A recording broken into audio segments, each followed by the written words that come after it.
The sport of baseball has been emblematic of American culture for the better part of 150 years. Many people will talk fondly about their memories of going to the ballpark as children, their first game that their parents took them to, the first ballpark hot dog they ever ate, the first time they saw their idols and legends of the game up close. Maybe they were lucky enough to catch a batting practice or foul ball, or even a home run, or get an autograph from their favorite player. As a child, I never had that experience. It's not like my family weren't into sports. We just weren't into baseball enough to go to a game. We were, and still are, all tennis fans and had gone to the US Open many times. But tennis fan culture is much different from baseball fan culture, so the experiences were very different. We mostly watched baseball on TV, back when most games were still on over-the-air channels and not locked away behind multiple streaming services. And on top of that, because of my studies and youth sports I was participating in, I never had the time to go to the ballpark, even though I considered myself a casual fan since 2000 and a die-hard fan since 2005.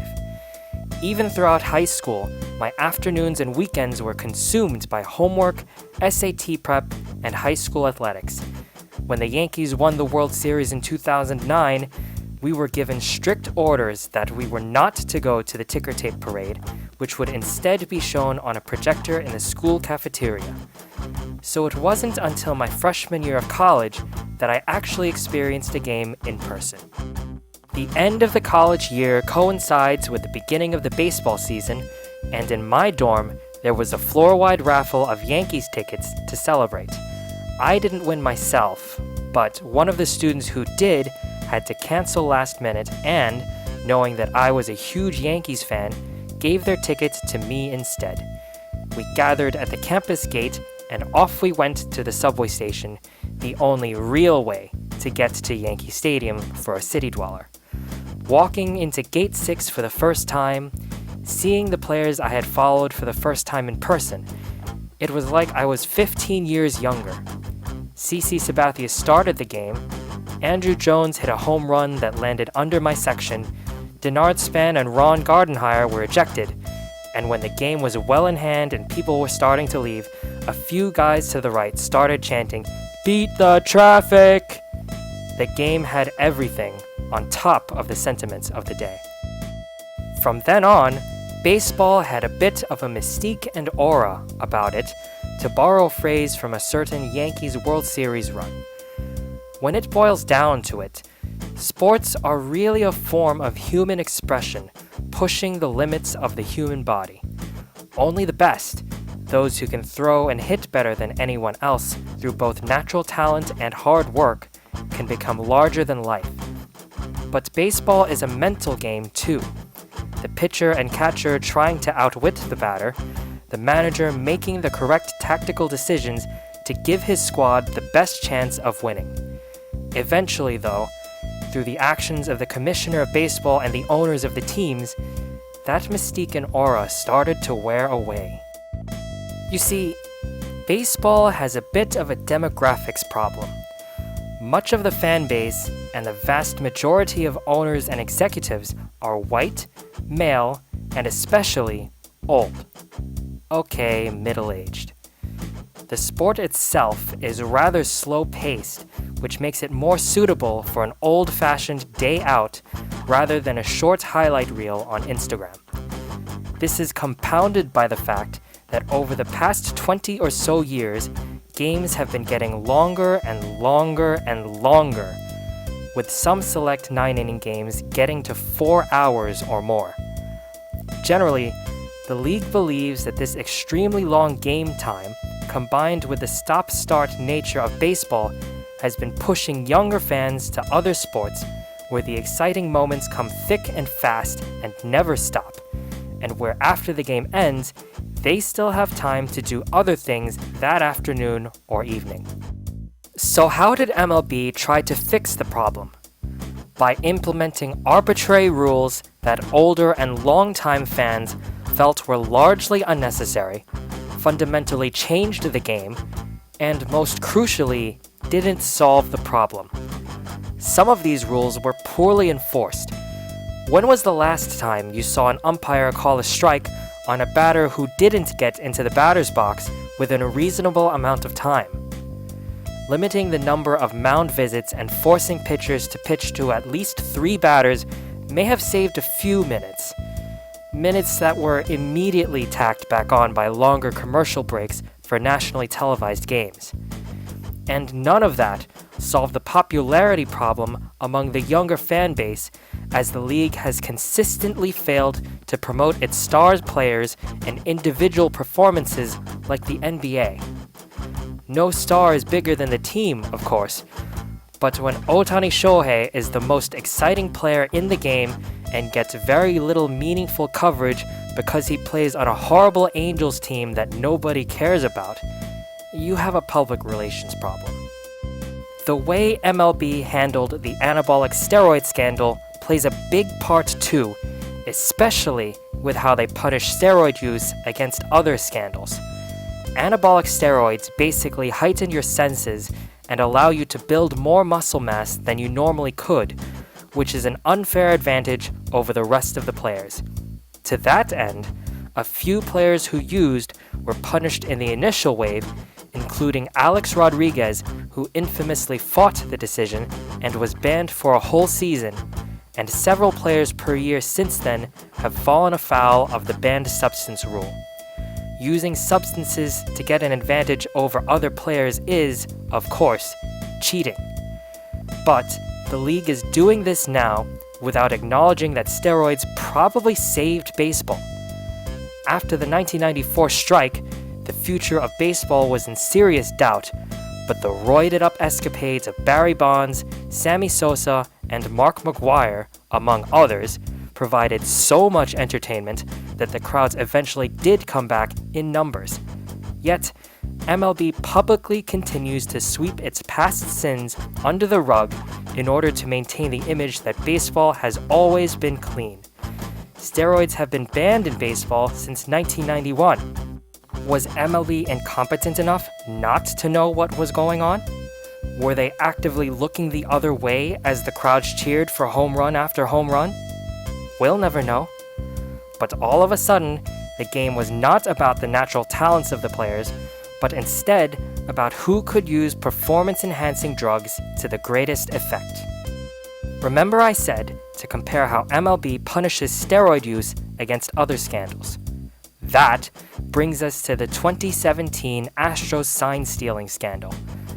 First off, let's get one thing straight. Sign-stealing is a legitimate part of the game. Always has been.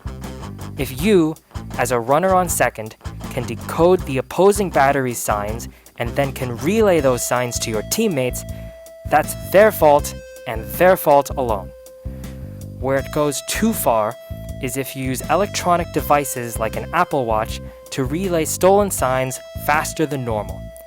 And then, when you reach the point where you have a camera in center field and a monitor in the dugout to steal the signs in near real time without needing a runner on second base, and a trash can to bang on to relay the signs to the batter, then you've gone even further beyond too far. This is such an unfair advantage that it is near impossible for teams to counter unless they go full paranoid and change their sign sequences frequently. It completely removes the tactical aspect of the sport and reduces it to something akin to playing a baseball video game with pitch location turned on. All this, despite the Astros having a team good enough to win the World Series without cheating. As I write this, however, teams are testing out the PitchCom electronic system for the express purpose of relaying signs covertly from the catcher to the pitcher, so stealing signs by watching sign sequences may become a thing of the past. Naturally, the baseball world was outraged when this was all revealed, and we all expected heavy sanctions for all players, coaches, management, and team officials involved, up to stripping the 2017 title. What did we actually get? No players were punished. This was apparently a concession to get the players to speak honestly about the situation to investigators, but it is disappointing nonetheless. Coaches who were involved were banned for only 1 year, and the club itself forfeited draft picks for 2 years and was given a slap on the wrist fine. Meanwhile, the 8 players involved in the 1919 Black Sox scandal, including shoeless Joe Jackson, who may not have actually participated in the match fixing, were all banned for life.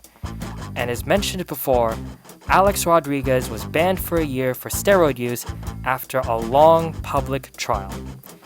This only serves to send the message that cheating to know what pitch is coming and where it is being thrown, which has such a massive effect on a game's outcome, is a lesser offense than taking steroids, where the batter still has to guess or figure out the pitch on his own and then hit it, and is a much lesser offense than literally throwing a World Series for a bag of money. In my eyes, this leaves the integrity of the game in serious doubt.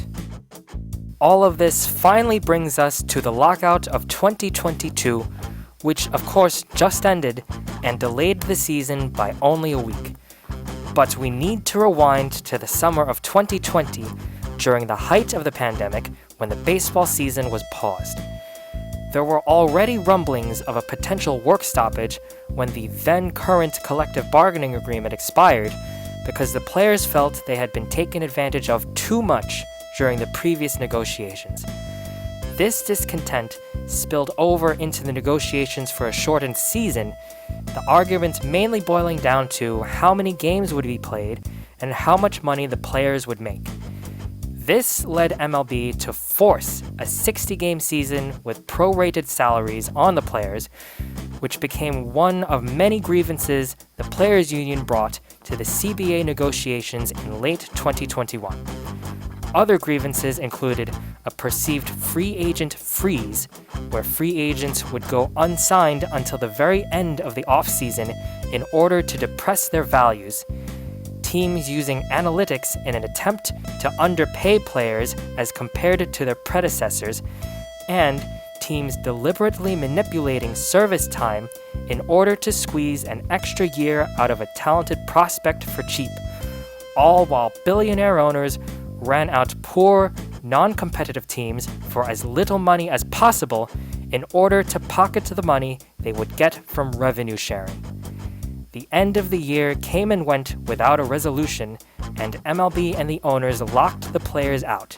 Think of it as a reverse strike. They framed it as an attempt to get the players to come to the bargaining table, but little did we know, the shenanigans were only just getting started. The owners themselves refused to come to the bargaining table for 6 weeks after the lockout was imposed, and only seriously started negotiating when they started to claim that games in the regular season were in danger of being canceled, a threat that was completely arbitrary and that they completely controlled, as they were the ones who made the schedule in the first place. Obviously then, the 6-week delay was to start putting pressure on the players with the threat of missed salary as opposed to any genuine negotiating tactic. And then, when they did finally start talking to the players, none of their offers, including their so-called best and final offer before they would start arbitrarily canceling games, moved significantly towards a compromise. This, despite the fact that all of the owners and ownership groups could quite easily afford all of the demands the players were making. In a battle of millionaires versus billionaires, remember that billionaires have many, many, many times the wealth of millionaires. No, this was about control. The owners trying to disunite the players in order to make it easier for them to impose their will without resistance, all so they wouldn't have to give away a couple grains of rice out of their full 25-pound bag. In the end, the cutoff date for missed games was pushed back, then pushed back again, and when an acceptable compromise was finally reached, canceled completely, with missed games to be made up throughout the season. In terms of entertainment value, nothing has been lost, but the sour taste in the mouth of manufactured, completely unnecessary labor strife on the part of the owners in the league still remains. What to make of all of this then? Are pace of play and game length massive problems for baseball? Sure, no game should take anywhere close to 3.5 to 4 hours to complete. But baseball's lack of integrity in the face of massive cheating scandals, its unwillingness to admit to past mistakes while punishing those who commit the same, and the complete and utter avarice of its owners are far, far greater issues. Issues that not only discourage new fans from following the sport, but also alienate longtime fans. We won't know what the long-time effects of the lockout will be, if any, but the acrimonious negotiations have certainly driven a wedge between the supposed stewards of baseball and the players and fans. I'll still watch, of course, and support my team, but let me be clear that I now do it for the players and not for any fantasies that the league and owners try to push. After the last few years, I don't think I'll ever be able to look at baseball the same way as I did during that fateful night in April 2012.